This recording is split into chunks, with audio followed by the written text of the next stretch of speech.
बच्चों, कैसे हैं आप सभी? मैं आशा करती हूँ आप सभी लोग स्वस्थ और प्रसन्न होंगे। आज हम हमारा पाठ वीर अब्दुल हमीद को पढ़ेंगे और समझेंगे। आइए इसे शुरू करते हैं।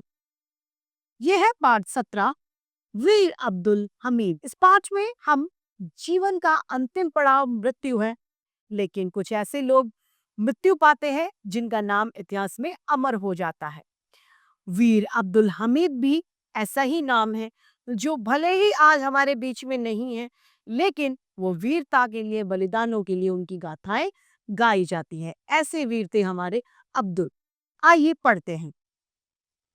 मेरे वतन में यानी हमारे देश में, हमारे हिंदुस्तान में हिंदू, मुस्लिम, सिख और ईसाई अलग अलग कितने हैं यह तो मैं नहीं जानता, परंतु लेकिन यह मैं अवश्य जानता हूं कि मेरे देश में करोड़ों हिंदुस्तानी हैं। यानी लेखक कह रहे हैं कि मैं इस भेदभाव से ऊपर हूं। मैं सबसे पहले क्या हूं? हिंदुस्तानी हूं। मैं न सिख मानता, न ईसाई, न हिंदू, न मुस्लिम। उन्हीं हिंदुस्तानियों में से एक की कहानी आपको सुनाना चाहता हूं। उसका नाम था अब्दुल हमीद। वह एक मामूली हिंदुस्तानी किसान था। उसी किसान को आपको मैं मिलाना चाहता हूँ। अब्दुल हामिद पढ़ा लिखा नहीं था, लेकिन धान की नाचती हुई हरियाली और पके हुए गेहूं के सोने और भुट्टे के मोतियों और गन्ने की रसीली लचक, मटर के कसानी फूलों, सरसों की पीली चुनरी और बरसात की पहली छींटों और मिट्टी की ताजी सौंधी महक पर गुनगुनाना उसे आता था। यानी उनसे खुशियां मनाना उसे आता था। मैं भी गाजीपुर का हूँ और केवल यह कहना चाहता हूँ कि गाजीपुर का होना एक गौरव की बात है। आज हिंदुस्तान की हर बस्ती सोच रही है कि काश अब्दुल हमीद उसका बेटा रहा होता। मैं यह नहीं कहता कि वह मेरे गाजीपुर का था। मैं यह कहना चाहता हूँ कि मैं उसके गाजीपुर का हूँ। मैंने गाजीपुर को क्या दिया? उसने गाजीपुर को परमवीर चक्र दिया है। यानी उसने गाजीपुर का नाम रोशन किया है। उसने अपने बेटों, अपने बेटी के लिए सौगात न भेजी, लेकिन उसने गाजीपुर को एक बड़ी सौगात, तस्वीर, परमवीर चक्र, अब्दुल हमीद के त्याग से गाजीपुर धन्य हो गया। इस वक्त मेरी मेज पर एक पोस्ट कार्ड मेरी तरफ बढ़ाकर मेरी तरफ लगातार देखे जा रहा था। यह एक post card, picture post card है। इस पर एक छोटा सा संदेश है। प्रिय राही, हमें अपने चाहने वालों को यह लड़ाई बुरी लग रही थी जो हम पर थोप दी थी। हवलदार अब्दुल हमीद शहीद हुआ तो लगा सब खूनों का संगम कितना पवित्र बन गया है। मैं किसे बधाई देता और किससे अपना दुख कहता। गुलाबों से सरजमीन पर यह कितना हसीन गुलाब खिला था। किसे खत लिखता, उसके घर का पता ही नहीं मालूम। फिर याद आया कि तुम तो घरेलू ही हो उसके। गाजीपुर इस शहीद के लिए तुम्हारे सिवाय और किसे बधाई दूं और किसे शोक संदेश प्रकट करूं। यह पत्र पढ़कर मेरा रोम रोम अब्दुल के एहसास के लिए खड़ा हो गया।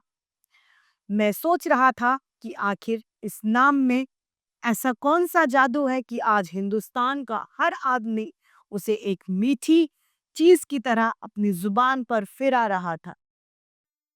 बात यह है कि अब्दुल हमीद ने आत्म बलिदान ने यह साबित कर दिया कि कौमों यानी धर्मों की बुनियाद मजहब पर नहीं होती। कौम जमीन पर दूब की तरह उगती है, यानी घास की तरह उगती है, और बरगद की तरह सरबुलंद होती है। धर्म तो वस्त्र है। हिंदुस्तान के मुसलमान हिंदुस्तान के एक अंग है। उसका उनका मजहब कौमी एकता में बाधक नहीं हो सकता। अब्दुल हमीद हिंदुस्तानी किसान और हिंदुस्तानी मुसलमान का प्रतीक है। पाकिस्तान की सेना भारतीयों के अलग अलग भारतीयों को अलग अलग नहीं कर सकती थी। अब्दुल हमीद ने अपने खून से अपने देश के हिंदुओं और मुसलमानों की अटूट अभिन्नता को उजागर किया था। यानी हिंदू मुसलमान एक होकर लड़े। अब्दुल हमीद के मरने से पहले धामपुर, यानी जहां पर अब्दुल हमीद का जन्म हुआ था, की कोई हैसियत नहीं थी। गाजीपुर से आजमगढ़ की तरफ जो पक्की सड़क जाती है, उस पर 12-13 मील के बाद सड़क से 1.5-2 मील हटकर यहाँ छोटा सा गांव देखने को मिलता है। उसका नाम बदलकर धामपुर रख लीजिए, काम चल जाएगा। धामपुर यही हो सकता है। यहीं का रहने वाला था वीर अब्दुल हमीद, जिसका नाम लेते ही धामपुर से हजारों मील दूर अपने देश के उत्तरी पश्चिमी सीमा पर जम्मू में पाकिस्तानी सेना से घमासान लड़ाई का नजारा आंखों के सामने नाच उठता है। 17 सितंबर 1965 अब्दुल हमीद ने भारतीय सीमा की रक्षा के लिए, अपने देश की इज्जत रखने के लिए और पाकिस्तानी हमलावर उसके देश की धरती पर अपना पांव न जमा सके, इसके लिए उन्होंने अपने प्राणों की बाजी लगा दी। यानी अपने देश के लिए उन्होंने सर्वस्व अपना न्यौछावर कर दिया था। वह इस मिट्टी का सच्चा बेटा था और कोई बेटा अपनी माँ की बेइज्जती नहीं सह सकता। खुशनसीब है वह माँ बकरीदन, जिसने इतनी शान से मरने वाले और अपने देश के लिए कुर्बान हो जाने वाले बेटे अब्दुल हमीद को जन्म दिया था। यानी ऐसी माँ भी धन्य है जिसने ऐसे शूरवीर बेटे को जन्म दिया। बकरीद बलिदान का त्योहार है। बकरीदन के बेटे ने अपनी माँ के नाम की इज्जत रख ली।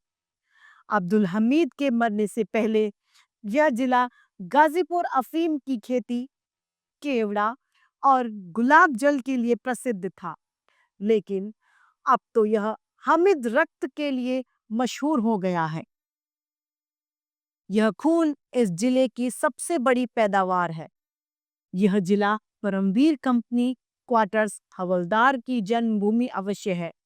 हाँ, यह बात 17 सितंबर सन 1965 को मालूम हुई कि 1 जुलाई सन 33 को इस जिले के धामपुर गांव में उस्मान खान दर्जी के घर एक बच्चा पैदा हुआ था और उसका मुंडन अब्दुल हमीद के नाम पर हुआ था। पर लगता है वास्तव में अब्दुल हमीद 17 सितंबर सन 1965 ईस्वी को ही रणभूमि के कसूर क्षेत्र में पैदा हुआ।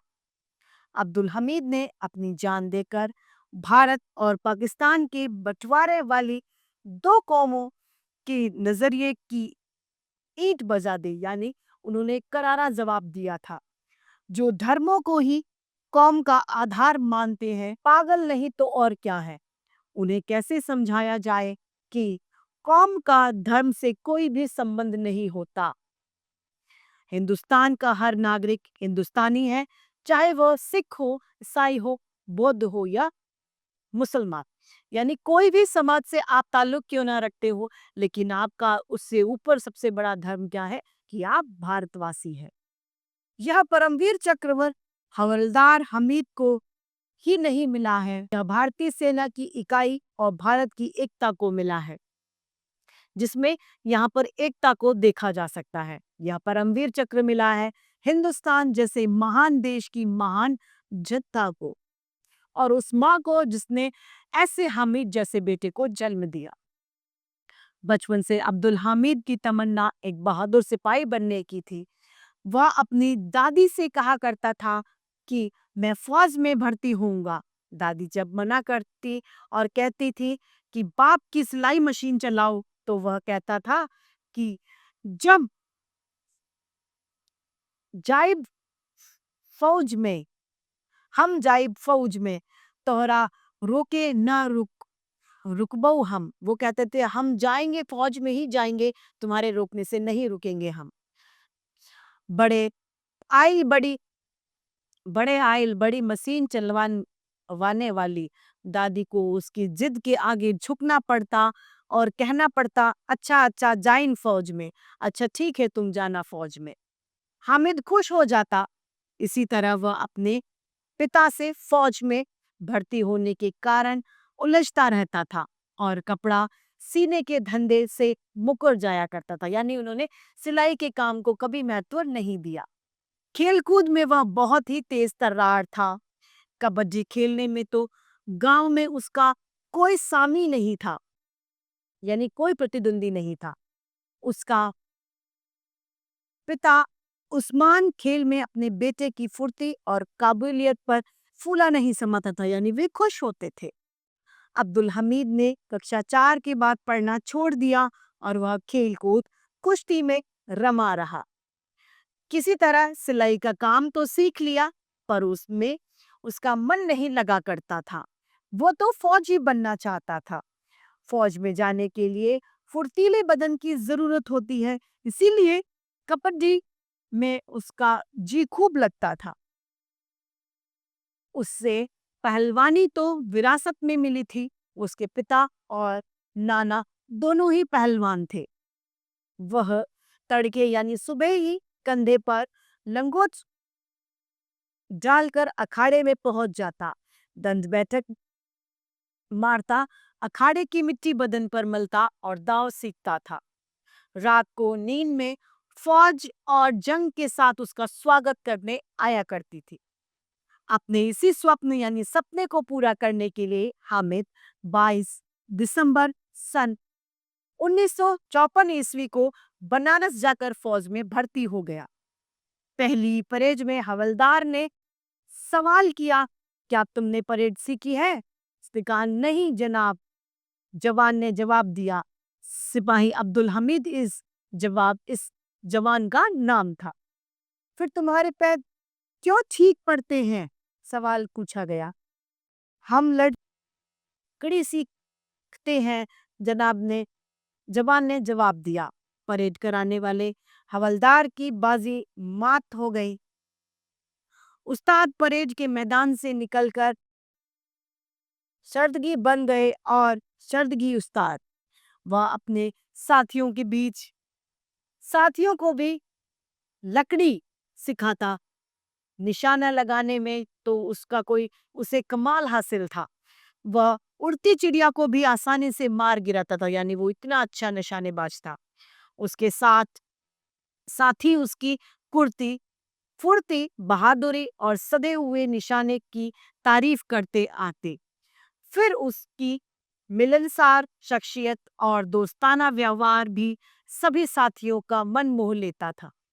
अब्दुल हमीद को अपना रणकौशल दिखाने का मौका जल्द ही मिल गया। सन 1962 में हमारे देश पर चीन का हमला हुआ। हमारे जवानों का एक जत्था चीनी घेरे में है। हामिद भी है। लोगों को क्या मालूम कि वह सांवला सलोना जवान वही ही नहीं, परमवीर है। यह तो उसकी पहली अग्नि परीक्षा थी। लोगों ने देखा कि उसमें अपार साहस है। वह मौत को भी शिकस्त के मुकाबले डटा हुआ है। साथी एक एक करके कम होता जा रहे थे।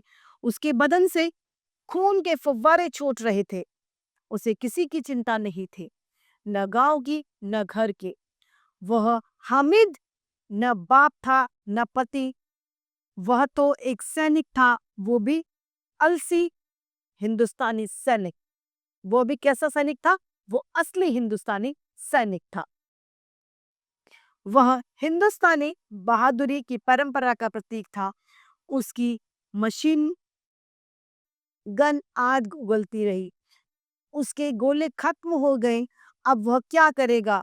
क्या वह हथियार डाल देगा या मैदान छोड़कर दूसरे मैदान में जाकर लड़े? उसने दूसरे मैदान में जाने का फैसला किया, पर मशीन गन कैसे छोड़े दुश्मनों के हाथ में? उसने मशीन गन तोड़ डाली और फिर वह बर्फपोश पहाड़ियों में एक परछाई की तरह गया। वह कंकरीली पथरीली जमीन पर जंगल और झाड़ियों के बीच में भूखा प्यासा चलता ही रहा और एक दिन उसे एक बस्ती दिखाई दी। वह थोड़ी देर के लिए ताजा दम हुआ मगर बस्ती में दाखिल होते ही बेहोश हो गया। यह तेजपुर था। इस मोर्चे की बहादुरी ने जवान अब्दुल हमीद को लांस नायक अब्दुल हमीद बना दिया। यह तारीख थी 12 मार्च सन 1962। इसके बाद 2-3 वर्ष में हामिद को नायक, हवलदारी और कंपनी क्वार्टर मास्टरी भी हासिल हुई। ये उनके पदों के नाम। जब सन 1965 ईस्वी में पाकिस्तान ने देश पर हमला किया तो उस समय अब्दुल हमीद का खून खौल उठा। भारत के मुसलमानों को भी अपने देश पर उतना ही गर्व है जितना कि हिंदुओं को। हिंदू मुस्लिम दोनों की जान हथेली पर लेकर रणभूमि की ओर लग के जिन लोगों के मन में मुसलमानों के प्रति शंका थी, अब्दुल हमीद की कुर्बानी ने उस शंका को निर्मूल सिद्ध कर दिया और साथ ही यह भी सिद्ध कर दिया कि देश पहले है, धर्म बाद में। सबसे ऊपर हमारा जो धर्म है वो हमारे देश का धर्म। 17 सितंबर सन 1965 ईस्वी को कसूर का क्षेत्र घमासान लड़ाई छिड़ गई थी। पाकिस्तान को अपने पैटर्न टैंक पर बड़ा गर्व था, नाज था, घमंड था। इन दैत्याकार फौलादी टैंकों द्वारा सब कुछ रौंदते हुए भारतीय सीमा में घुसते आने का उनका हौसला बुलंदी पर था, पर यह हौसला भारतीय वीरों के सामने परास्त हो गया, यानी हार गया। यहाँ एक मोर्चे पर हामिद ने अपने साथियों को ललकारा और आगे बढ़ो। वह खुद आगे बढ़ गए। उसने देखा दुश्मन सिर पर पैर तक लोहे का था, यानी सिर से पैर तक पूरा लोहे का था। उसकी एंटी टैंक बंदूक ने आग बोलनी शुरू की। हामिद का निशाना अचूक लोहे का। एक दैत्य गिरा, दूसरा गिरा, तीसरा गिरा। आगे बढ़ो, हामिद ने जोर से नारा लगाया। क्षण भर में ही 3-3 टैंक बर्बाद कर दिए। पाकिस्तानी हमलावरों को मुंह की खानी पड़ी। इस समय हामिद में न जाने कौन सी अद्भुत शक्ति भर गई थी। वह अपने प्राण यानी अपने जान हथेली पर रखकर हमला करता जा रहा था। देखते देखते उसने 3-3 टैंक धराशायी कर दिए। इसी वक्त कोई चीज उसके सीने से आकर टकराई। उसे दर्द का कोई एहसास नहीं हुआ। उसने यह जरूर देखा कि हर तरफ अंधेरा रेंगता बड़ा चला आ रहा है। उसने फिर आगे बढ़ो कहना चाहा, मगर उसने देखा होठों से शब्द निकलने की ताकत नहीं रही थी। इसीलिए उसने एक ऐसा शब्द निकाला जिसमें होठों की जरूरत नहीं पड़ी होती, और अल्लाह। यह शब्द गूंजा, इतना गूंजा कि रणभूमि की आवाजें दब गई और फिर हर तरफ सन्नाटा छा गया। एक अल्लाह सन्नाटा, एक अनंत सन्नाटा, यानी हामिद की अब मृत्यु हो गई। बरसों से यही एक ख्वाब उसका पीछे रह गया था कि वतन के लिए मरना। यह कार्य उसके लिए हंसी खेल था और उसका यह ख्वाब भी पूरा हो गया, यानी देश पे अपना बलिदान कर देना। वह धर्म से मुसलमान जरूर था, पर वतन का रिश्ता खून और धर्म से उसके लिए बहुत ज्यादा मजबूत था। धर्म हमें नहीं बांट सकता। कोई भी धर्म के आप हो, वो हमें नहीं बांटता। हम क्या हैं? हम सिर्फ और सिर्फ हिंदुस्तानी हैं। सभी हिंदुस्तानी एक हैं, चाहे वो किसी भी मजहब के क्यों ना हो। हामिद की कुर्बानी उसकी जीती जागती एक मिसाल है। इस पाठ के रचिता है राही मासूम रजा। तो इस पाठ के जरिए हमें यह सीख मिलती है कि हमें आपसी मतभेद मिटाने चाहिए। किसी भी तरीके का धार्मिक मतभेद अपने मनों में न रखकर अपने देश धर्म को हम सबसे ऊपर रखें। तो इस तरीके से हमारा ये पाठ समाप्त होता है। मैं आशा करती हूँ आप सभी को यह पाठ भली भांति रूप से समझ में आया होगा। आज के लिए इतना ही, फिर मिलते हैं। धन्यवाद।